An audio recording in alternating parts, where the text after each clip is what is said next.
गोटे आम महाप्रभु जगन्नाथ निकट में एक शपथ करूँ जे ओडिया भाषा एवं साहित्य संस्कृति को एवं संगीत आमर जगत को बचाइबा 30 जिले में आमर कार्यक्रम चली।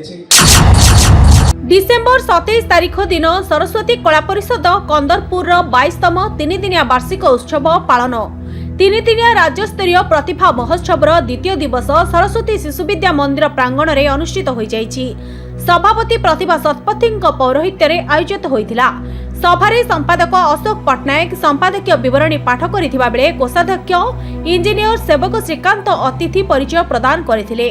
पूर्वाह्न उद्घाटनी सभारे उद्घाटक भावे सुधानंद तपोवन आश्रमर अध्यक्ष स्वामी अद्वैतानंद सरस्वती, सरकारी स्वयंशासित महाविद्यालय अनुकूल सरकारी प्राध्यापक और स्नातकोत्तर उद्भिद विज्ञान विभाग मुख्य शिक्षाविद डॉक्टर गौरी शंकर जुगप्रकाश जेना, प्राध्यापक प्रफुल्ल दास, वरिष्ठ समाजसेवी सीताराम पंडा, वर्षा फाउंडेशन अध्यक्षा वर्षा दास, आषाढ़ साहित्य संसद संपादक पीताम्बर महापात्र, कवि बामदेव स्वाई, अभिनेता दैतारी प्रधान प्रमुख योगदान करथिबा बेले संध्याकालीन उद्यापनी सभारे अतिथि भावे जिला परिषद 5 जोन सभ्य प्रदीप मोहाली, आईनजीवी प्रभुप्रसन्न बेहेरा, युव सांबादिक विकास चंद्र स्वाई, प्रतिभा विकास प्रतिष्ठान कटक सदर सभापति इंजीनियर अशोक कुमार विश्वाल, सनातनी सेनार राज्य सभापति समाजसेवी समीर पंडा, शिक्षाविद शरचंद्र बारिक, निशिगंधा भाषा प्रतिष्ठान संपादक बलराम तराई, शाखा फाउंडेशन प्रतिष्ठाता समाजसेवी सुईटी साहू,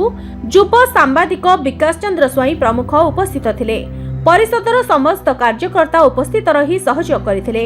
उपसभापति प्राध्यापक प्रफुल्ल दास धन्यवाद अर्पण करथिले।